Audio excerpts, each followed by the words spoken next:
Assalamualaikum warahmatullahi wabarakatuh. Perkenalkan, kami dari kelompok 5 berasal dari kelas dasar-dasar fisiologi tumbuhan prod A. Perkenalkan, nama saya Siti Nurbulandari, nomor BP 1910251051. Perkenalkan, nama saya Restiani Septinanda, BP 1910251050. Perkenalkan, nama saya Nur Haji Pasela, BP 1910251052. Perkenalkan, nama saya Farul Arifal, BP 1910252005. Perkenalkan, saya Puja Trisna Aprilia, nomor BP 1910251045. Saya Kamila, BP 1910251053. Baiklah, pada video kali ini kami akan menjelaskan mengenai klorofil. Selamat menyaksikan.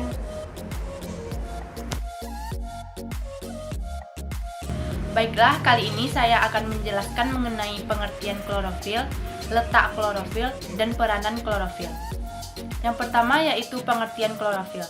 Klorofil berasal dari bahasa Yunani, yaitu kloros yang berarti hijau dan pilos yang berarti daun. Klorofil adalah zat hijau daun yang berperan penting dalam proses fotosintesis. Yang kedua yaitu letak klorofil. Klorofil terdapat pada sel-sel tumbuhan yang disebut kloroplas. Kloroplas adalah sel-sel khusus yang terletak pada kompartemen membran tilakoid. Dan yang ketiga adalah peranan klorofil. Klorofil memiliki 3 fungsi utama, yaitu memanfaatkan cahaya matahari, dapat memicu adanya fiksasi CO2 menjadi karbohidrat, dan menyediakan dasar energetik untuk ekosistem secara keseluruhan. Selain 3 fungsi utama tadi, klorofil memiliki peran penting dalam proses fotosintesis. Dalam proses fotosintesis, klorofil bertindak untuk menarik elektron dari cahaya matahari agar terjadinya proses fotosintesis. Sifat fisika dan sifat kimia pada klorofil. Sifat fisika adalah menerima dan atau memantulkannya dalam gelombang yang berlainan, berpeda sama dengan berfluorescence.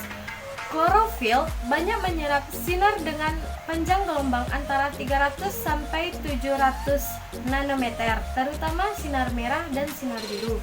Yang kedua yaitu sifat kimia klorofil. Sifat kimia klorofil antara lain, yang pertama yaitu tidak dapat larut di dalam air, melainkan larut di dalam pelarut organik yang lebih polar seperti etanol dan kloroform. Yang kedua yaitu inti magnesium akan tergeser oleh 2 atom H bila dalam keadaan suasana asam, sehingga membentuk suatu persenyawaan yang disebut feofitin yang berwarna coklat. Baiklah, saya akan membahas tentang jenis-jenis pembagian dan juga fungsi dari pigmen warna. Pertama, saya akan membahas pengertian dari pigmen warna.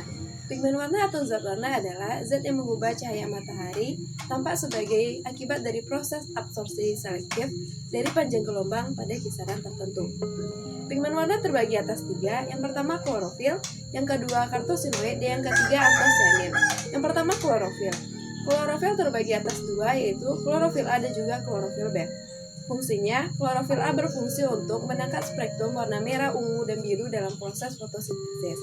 Dan klorofil B berfungsi untuk menangkap spektrum warna jingga dan biru, serta memantulkan warna hijau dan kuning dalam proses fotosintesis.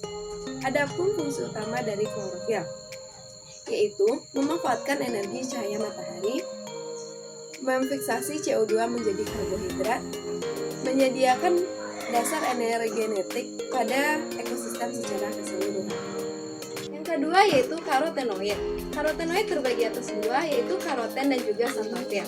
Karoten berfungsi untuk memberikan warna oranye dan xanthofil berfungsi untuk memberikan warna kuning. Ketiga yaitu antosianin. Antosianin berfungsi memberikan warna biru, ungu, violet, merah, magenta, dan juga oranye pada buah, bunga, akar, legum, umbi, dan juga sereal.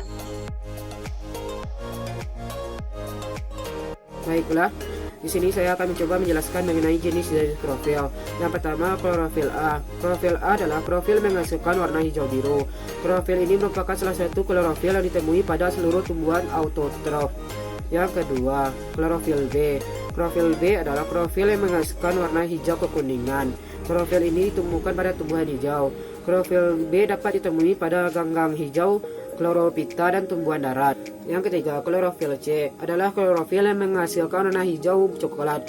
Klorofil C terdapat pada ganggang coklat, Peurophyta, serta diatomi Basilarophyta. Yang keempat, klorofil D adalah klorofil yang menghasilkan warna hijau merah. Klorofil D terdapat pada ganggang merah, Rhabdophyta.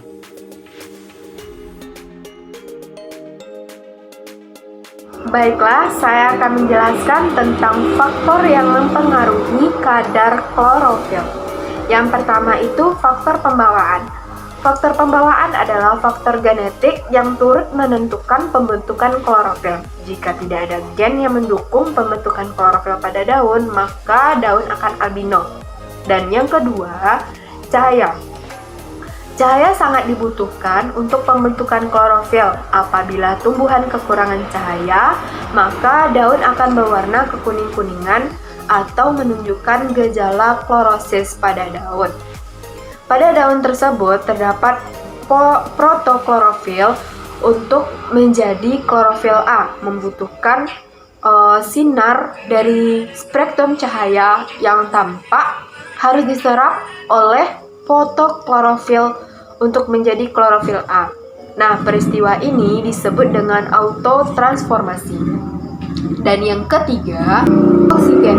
Oksigen, kecambah yang diperlukan di tempat gelap, maka tidak akan terbentuk klorofil jika tidak menerima oksigen. Dan yang keempat, pada suhu 30 sampai 480 derajat Celcius merupakan kondisi temperatur yang baik untuk pembentukan klorofil. Namun, suhu yang ideal adalah 26 sampai 300 derajat Celcius. Yang kelima, air. Pada musim kemarau, banyak klorofil yang mengalami degradasi sehingga air sangat diperlukan. Yang keenam, karbohidrat. Pada tumbuhan, karbohidrat dalam bentuk gula digunakan untuk proses pembentukan klorofil pada daun yang tumbuh. Nah, untuk yang terakhir itu garam-garam mineral dan unsur hara. Di sini saya akan menjelaskan yaitu tentang teknik deteksi klorofil secara kuantitatif dan kualitatif.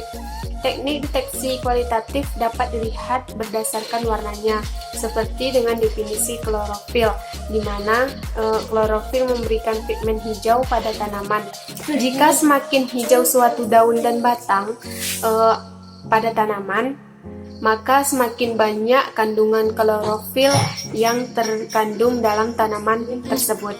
Klorofil dapat ditentukan dengan metode kloromotometri yang dengan spektrometri FU. Selanjutnya yaitu analisis kuantitatif. Analisis kuantitatif adalah penetapan beberapa jumlah zat suatu sampel. Analisis kuantitatif merupakan analisis kimia yang mencari kadar kandungan komponen yang terkandung dalam suatu sampel tersebut. Analisis kuantitatif digunakan untuk menentukan kelimpahan absolut atau relatif atau yang sering dikatakan dengan konsentrasi dari beberapa zat tertentu yang hadir dalam sampel tersebut.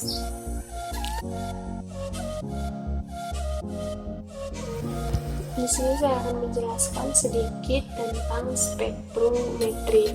Sesuai dengan namanya, adalah alat yang terdiri dari spektrometer dan fotometer. Akan menghasilkan sinar matahari spektrum dengan panjang gelombang energi secara relatif. Jika energi tersebut ditransmirasikan, maka akan ditangkap oleh klorofil yang larut tersebut. Pada fotometri, fitur sinar terdiri panjang gelombang yang diinginkan akan diperoleh dengan berbagai filter. Pigmen yang terdapat pada membran gram yang menyerap cahaya memiliki panjang gelombang yang tertentu. Baiklah, Sekian penjelasan dari kelompok kami. Jika ada salah dan janggalnya, kami mohon maaf. Semangat terus untuk para pejuang SP. Terima kasih telah menyaksikan. Sampai bertemu di video selanjutnya.